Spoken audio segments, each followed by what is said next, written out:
Kung kayo po ay nakikinig sa FM radio station, mapapansin po natin na ang bawat stasyon po ay nakatutok po sa isang genre o uri ng musika. Halimbawa, ang 98.7 The Master's Touch ay nakatutok po sa classical music, sa mga kinumpos ni na Beethoven, ni na Bach at iba pa. Meron po mga station na nakafocus po sa light track o sa OPM o original Filipino music. Wala po tayong mapapakinggang radio program na halimbawa po yung mga pinakikinggan po ng mga magulang po natin kapag hapon ng linggo na puro po mga, sabi nga, oldies but goodies ang mga pinapatugtog. Hindi po tayo makakapakinig doon na ang pagkatapos na tugtugin, halimbawa po yung My Way, ang susunod na awit sa kanilang playlist ay sa kapunta, road trip to the moon, brum brum. Diba? Wala kang makikitang ganon. Nakapokus lang sila sa mga tinatawag na oldies but goodies music. Ganon din naman po sa bawat organization. Ang bawat organization ay meron pong particular na ideals, may particular na mga activities na kanila pong tinututukan. And that's what sets them apart as a group, as an organization.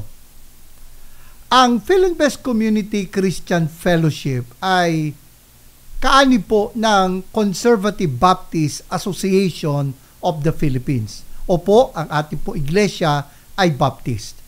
Primarily, ang mga Baptist po ay nakilala una po sa pagbabautismo sa tubig sa pamagitan ng paglubog.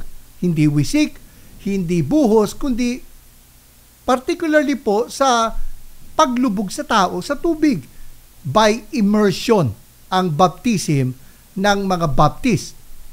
At kilala rin po ang mga Baptist na nagbabautismo ng mga mananampalataya o believers baptism. Hindi po nagbabautismo ng sanggol ang mga Baptist. Subalit, hindi lamang po yun ang mga distinctives o yung sinasabi ngang what sets us apart as a group, as a Baptist church. Gusto ko po linawin na hindi ito nangangahulugan na ang mga Baptist lamang ang tanging tunay na iglesia.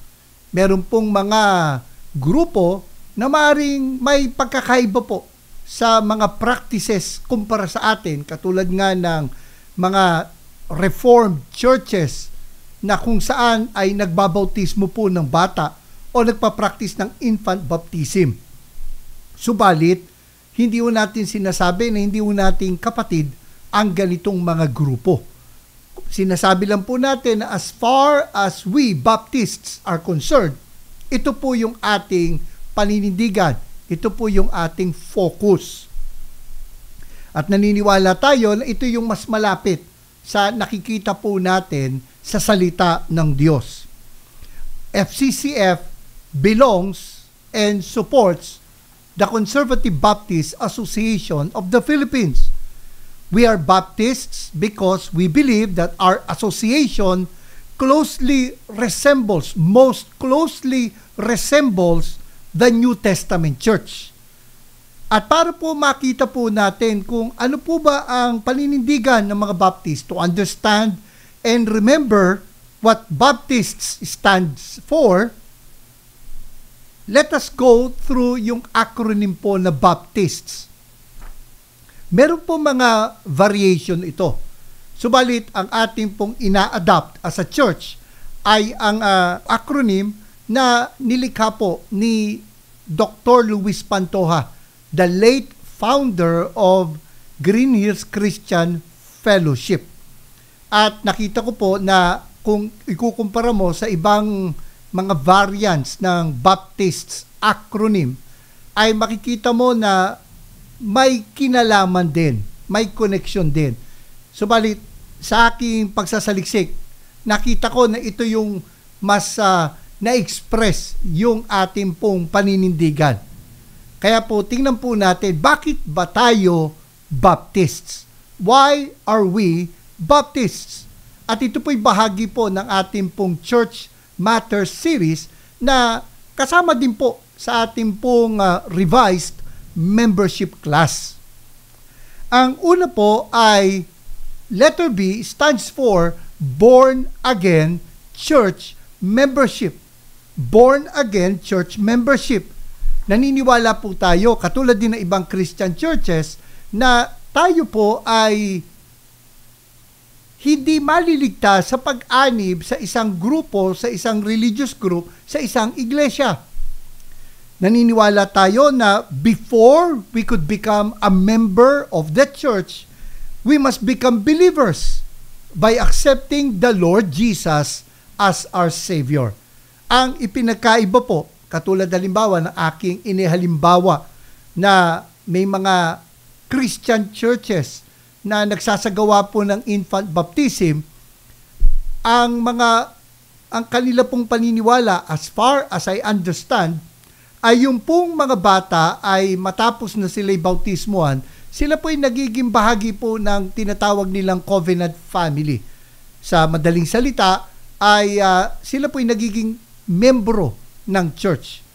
Subalit, kaya nga naipaliwanag ko na rin po sa inyo na hindi tayo nagpa-practice ng infant baptism, hindi tayo nagbabautismo ng bata, sapagkat naniniwala tayo na ang requirement sa baptism ay kailangan munang ikaw ay manampalataya sa Panginoong Hesus bilang iyong tagapagligtas. Kaya nga we adhere doon po sa believer's baptism.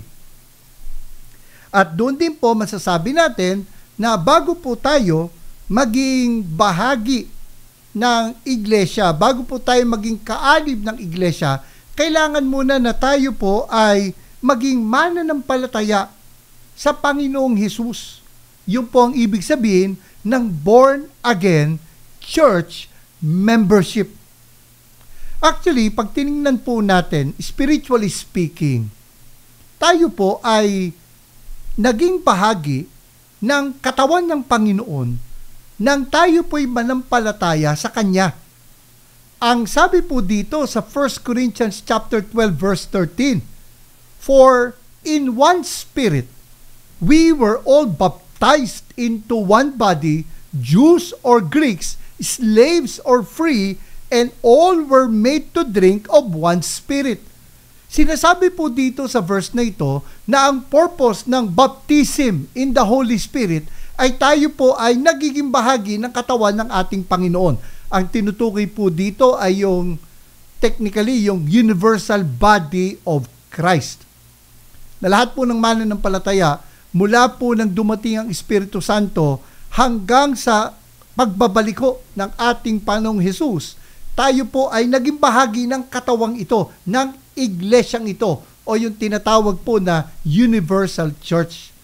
Ngayon, ang Universal Church po, ito po ay kumbaga a spiritual body, tas meron po titang na local body or local church na visible organization po.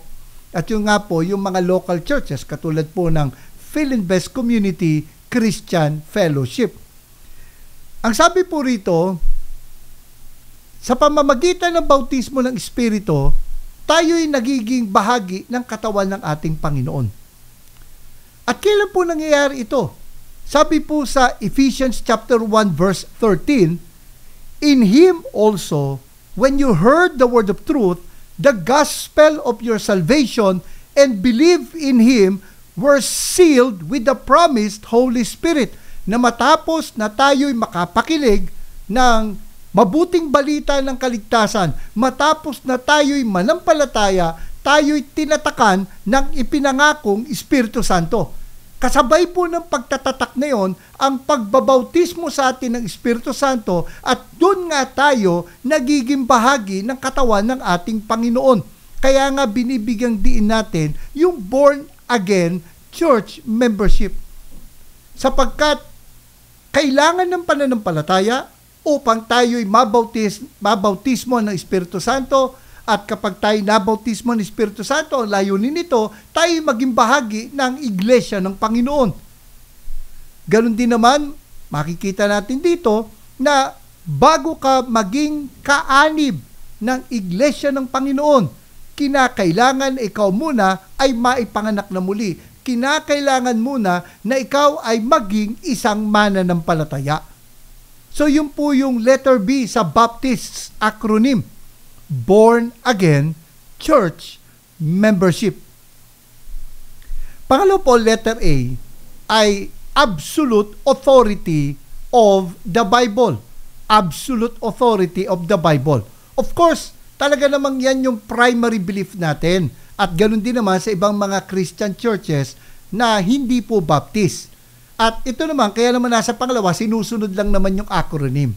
Di po ba? So, absolute authority of the Bible. Ang ating pong anumang ating paniniwalaan, anumang ating gagawin, ay dapat po na nakabatay sa salita ng Diyos. Whatever we will believe, whatever we will do, ay nakabatay po sa Word of God. Ang sabi po sa 2 Timothy chapter 3, verses 16 to 17, all Scripture is breathed out by God and profitable for teaching, for reproof, for correction, and for training in righteousness, that the man of God may be complete, equipped for every good work. Makikita natin dito sa 2 Timothy chapter 3 verses 16 to 17 na ang salita ng Diyos, ang kasulatan ay binigay at ito po'y mapapakinabangan upang malaman natin kung ano ang tama for teaching, kung ano ang mali for reproof, kung paano magiging tama for correction, at for training in righteousness, paano mananatiling tama. At ang sinasabi, ang layunin sa pagkakabigay ng kasulatan ay upang tayo daw po ay maging ganap, that the man of God may be complete, equipped for every good work. Ang Biblia po ang ating final authority. At ito lamang po yung talagang lubusang mapagkakatiwalaan. Ito po ang katotohanan. Sabi nga ng Panginoon sa kanyang panalangin, your word is truth. Ang ibig po sabihin nun, take note, hindi sinabi lang ng Panginoon, your word is true, bagamat tama din po ang statement na yon. Subalit, ang malino po na sinabi ng Panginoon sa John chapter 17, your word is truth. Anong ipinagkaiba nun? Ng your word is truth sa your word is true. Ang ibig sabihin po, pag your word is true, may iba pong sukatan para masabi pong totoo ang salita ng Panginoon. Pero dahil sinabi your word is truth, ang ibig sabihin nun, ang Biblia, ang batayan, ang magsasabi kung ano ang tama at mali, kung anong totoo at kung ano yung hindi. At dahil nga po naniniwala tayo na ang Biblia po, ang ating pong panuntunan, we believe in the absolute authority of the Bible for whatever we believe and whatever we do, for faith and life. We accept the Bible as our manual for living. It is the basis for all we believe. Kaya po, yun po yung isang masasabi po natin pagkakaiba ng Baptist, kasi ganito yan eh. Bagamat sabi ko nga, may mga Christian churches din naman na yun din ang paninindigan. Subalit, ang pagkakaiba po nating mga Baptist ay ganito. Kahit na ho, matagal nang nakasanayan, kahit na ho, matagal nang pinaniwalaan, kapag po sa pag-aaral po natin sa Biblia, nakita po natin na ito po ay hindi itinuturo ng Biblia. Ito po ay ating pong bibitawan, ititigil, at ating pong yayakapin kung ano nakita natin sa Biblia. Katulad halimbawa po, matagal din po na ang church ay nagbabaptize ng bata noong pong unang panahon. Subalit, ang mga sinauna pong mananampalataya nang inaral nila muli ang Biblia, nakita po nila na ang pamamaraang ng bautismo sa tubig ay paglubog. Kung kaya, itinigil po nila ang pagbabautismo sa mga bata At ginawa po nila yung believer's baptism. Sinimulan na po nilang i-implement yung believer's baptism. Yun po yung sinasabi po natin. Kasi sabi nga ng Biblia, grow in the grace and knowledge of the Lord and Savior Jesus Christ. At pag sinabing grow in knowledge, meron kang dating hindi alam na ngayon alam mo na. And so, iwawaksi mo yung hindi mo, yung kumbaga, yung ignorance at yakapin mo yung knowledge ng Bible. At ang ibig sabihin din ng growth in knowledge, meron kang knowledge and you grow to have more knowledge. Ang ibig sabihin po na lalong luminaw kung ano nga ba talaga ang itinuturo ng Biblia.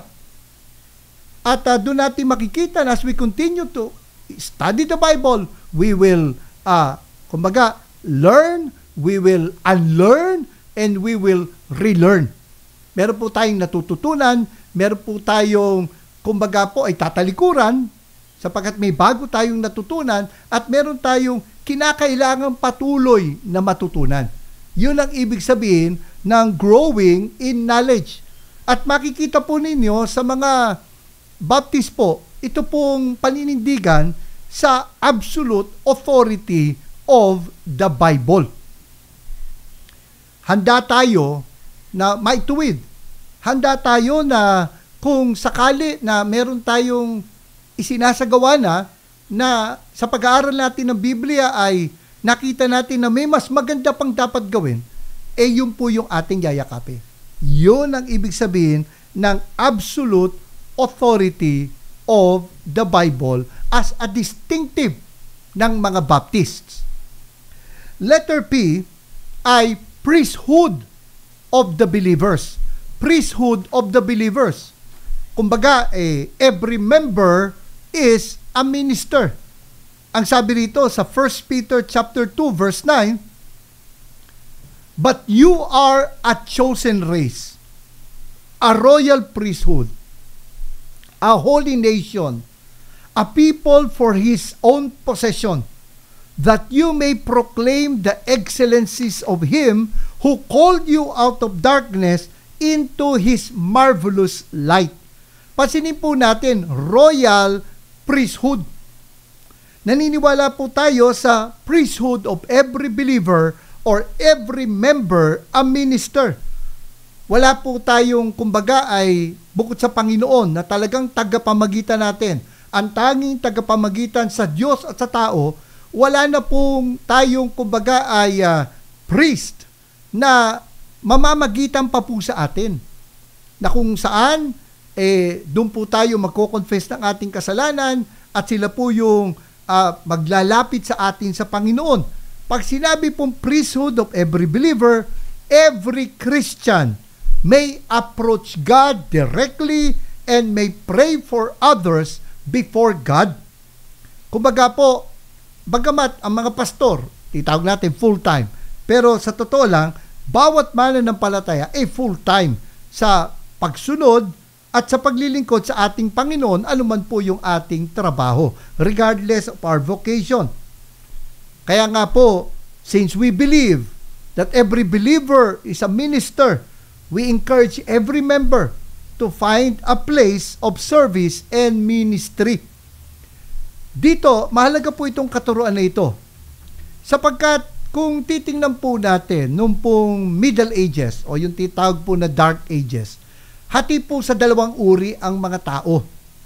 Ang tinatawag pong sanctified life, ito po yung mga pare, mga monks, mga madre, sila po yung masasabing mas malapit po sa Panginoon.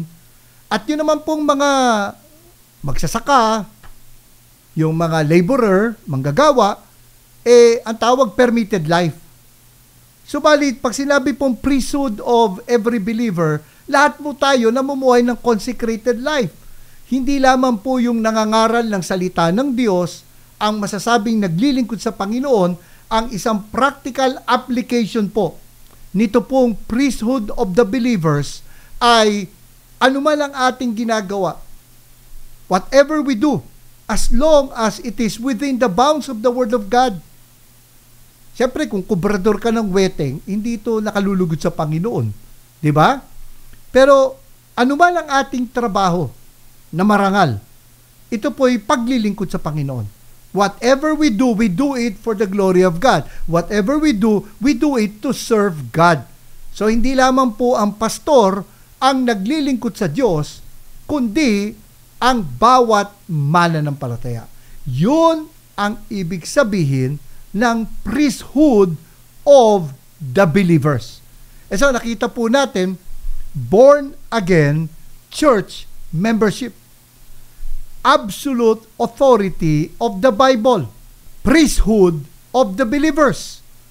Letter T, two symbols of Christ's finished work.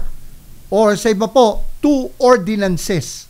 Pansinin po natin ang tawag natin ordinances. Ang ibig sabihin po, ito po ay mga simbolo. Ngayon, dalawa po yung ating sinasabing ordinances o symbols ng ginawa ng Panginoon para sa atin sa krus ng Kalbaryo. Ang una po ay yung communion, yung pong breaking of the bread. Hindi po tayo sang-ayon sa mga nagtuturo na ang tinapay ay literal na nagiging katawan ng ating Panginoon at ang inumin, mapaalak o mapa-grape juice, nagiging dugo ng ating Panginoon. Naniniwala po tayo, ang tinapay ay simbolo ng katawan ng Panginoon at yung pong grape juice o kung gumagamit po kayo ng red wine ay simbolo ng dugo ng ating Panginoon. Hindi po literal na nagiging katawan ng Panginoon yung tinapay, hindi po literal na nagiging dugo ng Panginoon yung pong inumin. Kasi nga ganito ang sabi sa Matthew chapter 26, verses 26 to 29. Now as they were eating, Jesus took bread, and after blessing it, broke it, and gave it to the disciples and said, "Take, eat. This is my body." Ngayon po, meron pong mga sasabi, kita mo na, yung tinapay, naging katawan ng Panginoon kasi sabi niya, "This is my body." Subalit, tandaan po natin sa pagkakataong ito, buo pa yung katawan ng Panginoon. Ano yun? Dagdag sa kanyang katawan? Yung tinapay na yun? Kung yun ay talagang naging laman ng ating Panginoon? At saka, makikita natin, it is symbolical. Basically, ang sinasabi ng Panginoon, ito ay para sa iyo. Take it. This is my body. At sabi rito, and he took a cup, and when he had given thanks, he gave it to them. Now, pansinin ninyo, kung tayo naniniwala na ang inumin ay talagang nagiging dugo ng Panginoon, bakit ang sabi ng Panginoon ay ganito? He took a cup, and when he had given thanks, he gave it to them, saying, "Drink of it, all of you, for this is my blood of the covenant, which is poured out for many for the forgiveness of sins." Tandaan po natin na hindi pa po namamatay sa krus ang ating Panginoon sa pagkakataong ito. Kung kaya po, he was talking about ano ba ang significance ng kanyang kamatayan as symbolized by the wine. At kaya po tayo nagsasabi na hindi ito literal na naging katawan, yung tinapay, at hindi literal na naging dugo, yung wine. Ang sabi po rito sa verse 29, kasi tandaan ninyo, binless niya na to, pinagpasalamat niya na ito. Ang sabi po ng Panginoon, "I tell you, I will not drink again of this fruit of the vine until that day when I drink it new with you in my Father's kingdom." Pansinin po natin, totoo na sinabi niya, inumin niyo ito ang dugo ng aking tipan, pero sinabi ng Panginoon na ito yung fruit of the vine. So kumbaga, hindi nagbago yung elemento, hindi nagbago yung wine, yun pa rin po ay fruit of the vine. Symbolical lang yung pagiging katawan ng tinapay at yung pagiging dugo ng inumin. We believe that yung communion symbolizes yung kamatayan ng ating Panginoon sa krus ng Kalbaryo, that His body was put to death and that His blood was shed for us all. Yun naman pong baptism, gaya ng ating pinapaliwanag, yung pong baptism ay simbolo po ng ating pong kamatayan sa ating lumang sarili at yung pong paglubog sa atin, yung po yung simbolo ng ating kamatayan, at yung pag-angat po sa atin, simbolo po ng ating buhay sa Panginoon. Gaya ng ating sinasabi, paulit-ulit, ang bautismo ay hindi nakakaligtas. Maganda kung gusto nyo, panoorin nyo yung dalawang mensahe na ating pong napanood ng nakaraan patungkol po sa ano nga ba talaga ang baptism. At binibigyan din natin na ang bautismo ay hindi nakakaligtas. Ito po ay pagpapahayag ng ating pananampalataya. Ang nakapagligtas po sa atin ay ating pananampalataya sa Panginoon, at ang ating pong pagpapabautismo is a public confession of our faith in the Lord Jesus Christ. So, ito pong dalawang symbols na ito of Christ's finished work. Ito po yung baptism at communion, kasama po sa ating pong distinctives bilang mga Baptists. And so, born-again church membership, absolute authority of the Bible, priesthood of the believers, two symbols or two ordinances that picture Christ's finished work. And letter I, interdependence of autonomous churches. Interdependence of autonomous churches. Ay ibig sabihin po nito ganito. Kaya kung mapapansin din nyo, CBAP po, Conservative Baptist Association of the Philippines, we've decided po to group together, to associate with one another, sapagkat tayo po'y naniniwala na there's a common set of belief that we recognize, and we join efforts sa iba pong kasama po natin sa CBAP o sa Conservative Baptist Association of the Philippines to fulfill the Great Commission. And we have to remember na we are united not by denominational ties but by a common life in the Spirit. Pero ang ibig sabihin po ng autonomous churches, bawat iglesia po ay kumbaga stand alone. Pero pakinggan nyo mabuti ibig ko sabihin.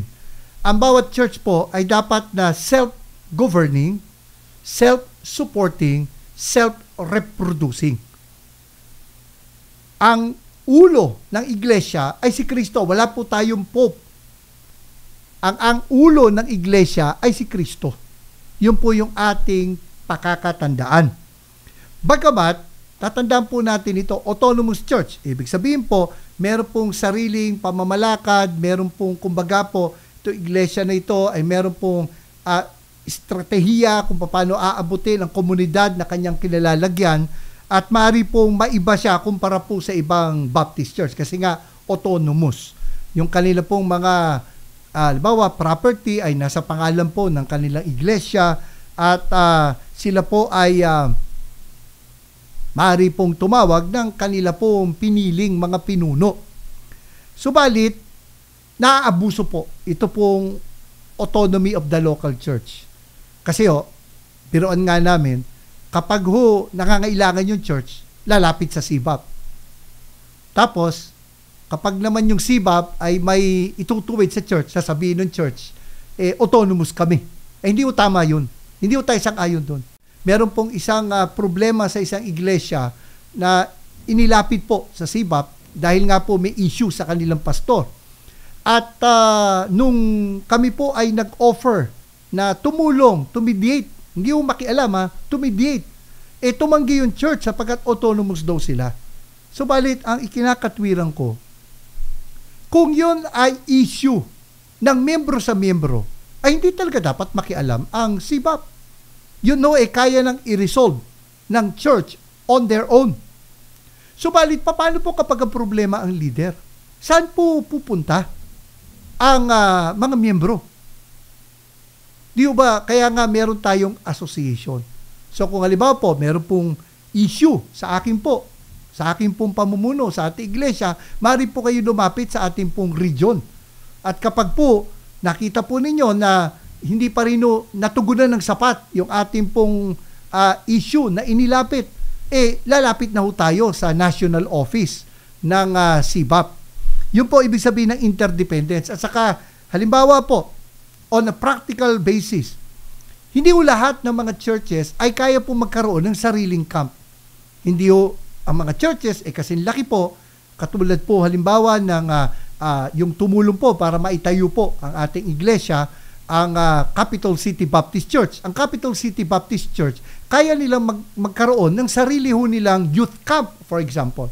Subalit may mga churches po tayo na hindi ho ganun kalaki, na hindi ho ganun financially able to hold a camp. Bumuo kami ng camp at yung pong iba't ibang churches ay sumama po dun sa camp at subsidized po yun sa pondo po ng North Manila Region.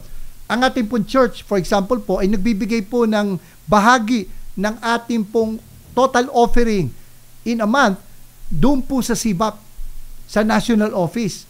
At 70% para po sa mga kinakailangan pong operational expenses po ng CBAP, National Office, at yung 30% po bumabalik sa ating region. At ito po yung budget po ng region. Kaya po dito natin makikita yung interdependence, yung tulungan ng bawat iglesia na autonomous. At halimbawa din, may mga churches na hindi kayang magtayo ng ibang church, hindi kayang mag-church plant, sapagkat hindi ganong kalaki ang kanilang pananalapi. So meron po akong alam na mga iglesia na pinagtulungan po ng 2 o 3 iglesia para po maitayo. Yun po ang ating pong interdependence. Yun po yung ating partnership. No Baptist Church is totally independent because we join efforts with other churches in our association to fulfill the Great Commission. Yun ang ibig sabihin ng interdependence of autonomous churches. Pansinin po natin, for example, sa Philippians chapter 1 verse 1. To all the saints in Christ Jesus who are at Philippi with the overseers and deacons. Pansinin po natin na sa iglesyang ito ay meron na siyang sariling set of officers. Actually, sa lumang acronym ng Baptist, 2 offices, pastor and deacon. Yun yung mababasa natin dito nga sa Philippians na overseers and deacons. At ang sabi rin dito, pansinin natin, for example po, sa 1 Corinthians chapter 1 verse 2, to the church of God that is in Corinth, to those sanctified in Christ Jesus, called to be saints, together with all those who in every place call upon the name of our Lord Jesus Christ, both their Lord and ours. Meron pong iglesia sa Corinto, kung paano may iglesia sa Pilipos. At sinasabi po na ito po ay mga tinawag ng Diyos kasama ng mga tumatawag din sa Panginoon sa bawat dako, sa lahat ng lugar. Kaya nga makikita natin na bawat church, autonomous, tumatayo sa sariling paa, self-supporting, self-governing, self-reproducing, pero makikita po natin yung interdependence o yung pagkakaisa ng mga iglesyang ito. Kung paano mababasa natin sa Biblia na si Pablo po ay nangilak po ng pera para po sa relief efforts ng mga kapatid sa Jerusalem. So yan po ang interdependence of autonomous churches. Letter S, security of salvation. Security of salvation. Naniniwala po tayo bilang mga Baptists na ang bawat mananampalataya may katiyakan ng kaligtasan at meron pong pag-iingat sa kanyang kaligtasan. Hindi po nagbibigay bawi ang Diyos. Hindi po nawawala ang ating kaligtasan. Kasi nga, ang sabi po sa Romans chapter 8, verses 38 to 39, for I am sure that neither death nor life, nor angels, nor rulers, nor things present, nor things to come, nor powers, nor height, nor depth, nor anything else in all creation will be able to separate us from the love of God in Christ Jesus our Lord. Makikita po natin na sinasabi rito, walang makapag-iwalay sa atin sa pag-ibig ng Diyos kay Kristo Jesus na ating Panginoon. At sinabi nga rin po sa Jude na we are preserved in Christ Jesus. At sinabi rin po sa Jude, sa dulo po, sa doxology, na He is able to keep us from falling. Sapagkat ang tunay na mananampalataya, magkaroon man ng pagkakataong madapa ay hindi tuluyan at hindi lubusan na siya po ay manghihina o mawawalan ng pananampalataya. May pagkakataon ng kahinaan, may pagkakataon po na nag-aalinlangan, subalit hindi po lubusan at hindi po tuluyan ng mga yon sapagkat ang ating pong Panginoon ay sinasamahan po ang mananampalataya na siya na nagpasimula ng mabuting gawa sa atin ang siya maglulubos nito. Yan po ang ibig sabihin ng security of salvation. Letter T, task of world missions and evangelism or task of the Great Commission. Sapagkat ang sabi nga po sa Matthew chapter 28 verses 19 to 20, go therefore and make disciples of all nations, baptizing them in the name of the Father and of the Son and of the Holy Spirit, teaching them to observe, teaching them to obey all that I've commanded you, and behold, I'm with you always to the end of the age. Kumbaga po, tayo po ay nangangaral ng mabuting balita, ibinabahagi natin ito sa mga tao at sila po ay dinadala natin upang maging alagad o tagasunod ng ating Panginoon sa iglesia. We preach the gospel, we lead people to become disciples of our Lord Jesus Christ within the local church. At kapag po nagbukas ang Diyos ng pinto sa atin, sa ating pong komunidad, kahit saan sa mundo, tayo po ay magbabahagi ng mabuting balita and we will help them organize into becoming a local church. Ang isa po na masasabi natin pagkakaiba ng CBAP o Conservative Baptist Association of the Philippines, churches multiplying churches. Hindi lang po na ang bawat mananampalataya ay magbabahagi ng mabuting balita, kundi bawat iglesia ay kinakailangan po na magtanim po ng panibagong iglesia. Because we believe na ito po ay epektibong paraan para masunod po ang sinabi po sa dakilang pagsugo ng Panginoon sa Great Commission. Go therefore and make disciples of all nations. And so, isa po sa focus natin ay ito pong task of Great Commission, the task of the Great Commission. Ngayon, again, inuulit ko, ganoon din naman ng ibang hindi Baptist na churches na katulad din ho nating Christian church. Subalit, mabuti po na nakalagay ito sa distinctives kasi po, ito po ay nagpapakita kung ano bang priority natin as a church, as an association. At ang priority po natin, matupad po natin ang dakilang pagsugo, ang Great Commission ng ating Panginoong Jesus. And so, born-again church membership, absolute authority of the Bible, priesthood of the believers, two symbols of Christ's finished work, interdependence of autonomous churches, security of salvation, task of the Great Commission, separation of church and state. Sabi po rito sa Mark chapter 12 verse 17, Jesus said to them, render to Caesar the things that are Caesar's, and to God the things that are God's. Ibigay kay Caesar ang kay Caesar, ibigay sa Diyos ang sa Diyos. Ngayon maaaring sabihin nyo, bakit nasa distinctive ito? Kasi naniniwala tayo na wala po dapat na maging tinatawag na state church o official national church. Wala po dapat na isang grupo, religious group, na papaboran ang pamahalaan. Naniniwala po tayo, sumusuporta po tayo sa freedom of religion. Kasi kapag may state church, lalabas po na meron pong grupo na binibigyan ng pamahalaan ng special treatment. At dahil ito'y binigyan ng special treatment, yung iba naman pong grupo, hindi binibigyan ito. They are denying the same treatment to other churches. Hindi po tayo sang-ayon sa magkaroon po ng official church o national church o state church ang isa pong bansa. Kumbaga, malaya po tayo na makibahagi po sa anuman pong pananampalataya na gusto natin, ginagalang po natin ang kalayaan na yun. Bagamat, hindi naman nangangulugan na sinasabi natin pare-pareho lang ang mga grupo, kundi dinadaan po natin sa pagpapaliwanag, sa pangangaral para makipapakita po kung ano talaga ang itinuro ng Biblia. Ang sinasabi lang natin,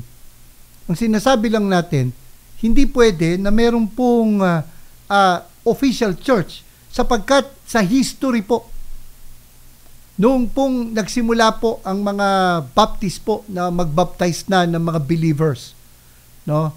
Sapagkat kumbaga lumaki po sila sa mga church na sila po ay nabautismo ang bilang sanggol.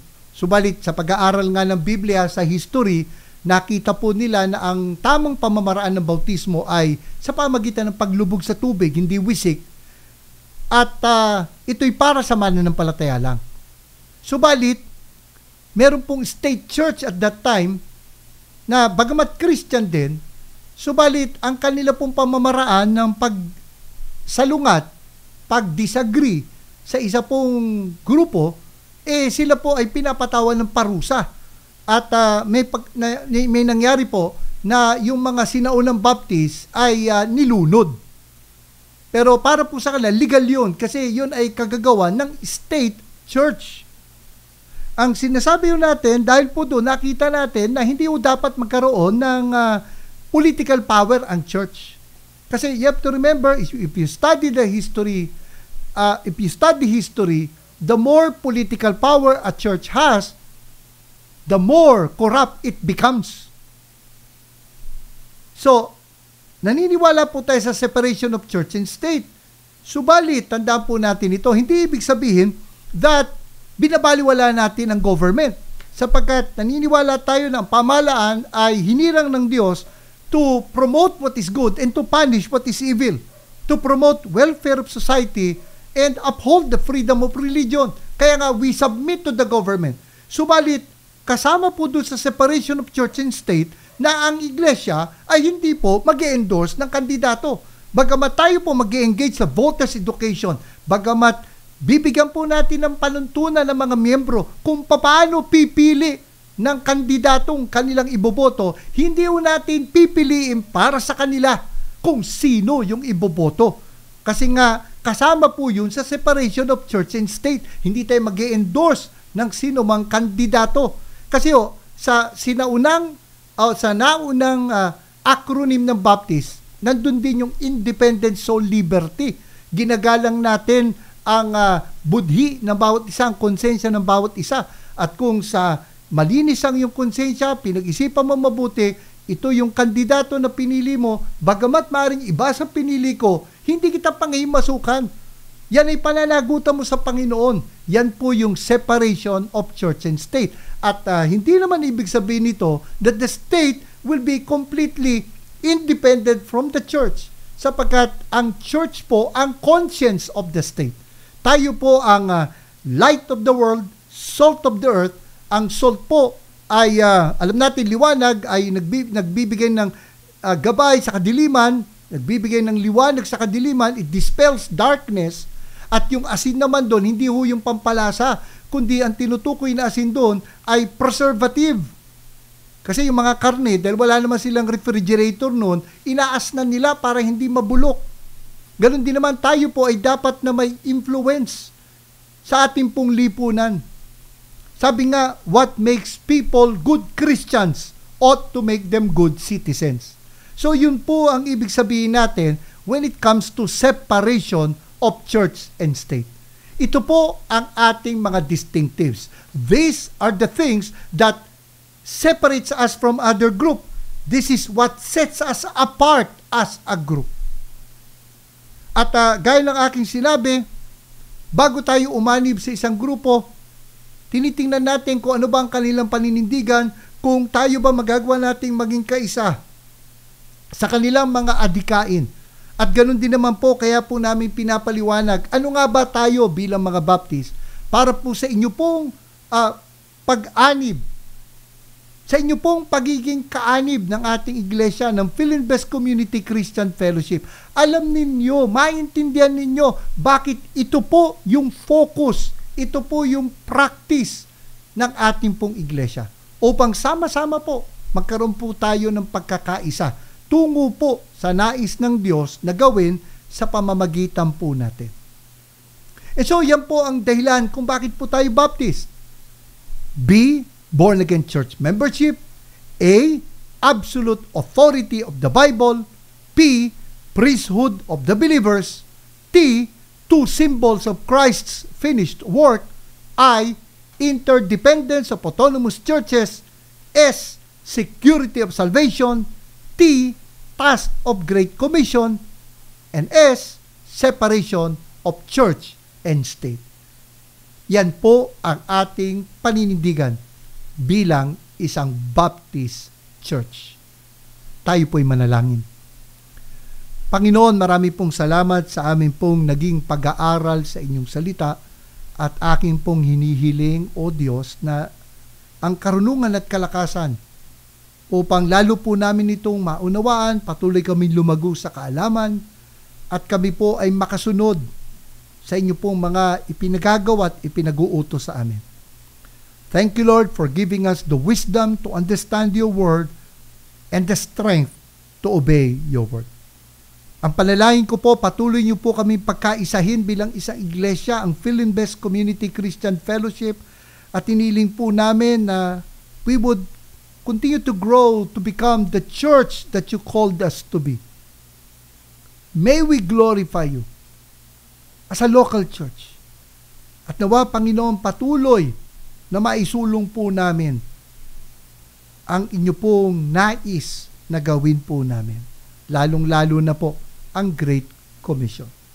That we would go and make disciples of all nations. Salamat po. Sa inyo po ang aming papuri at pagsamba sa pangalan ng aming Panginoong Hesus.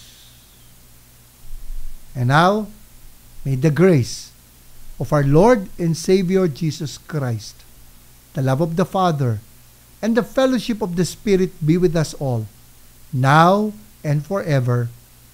Amen.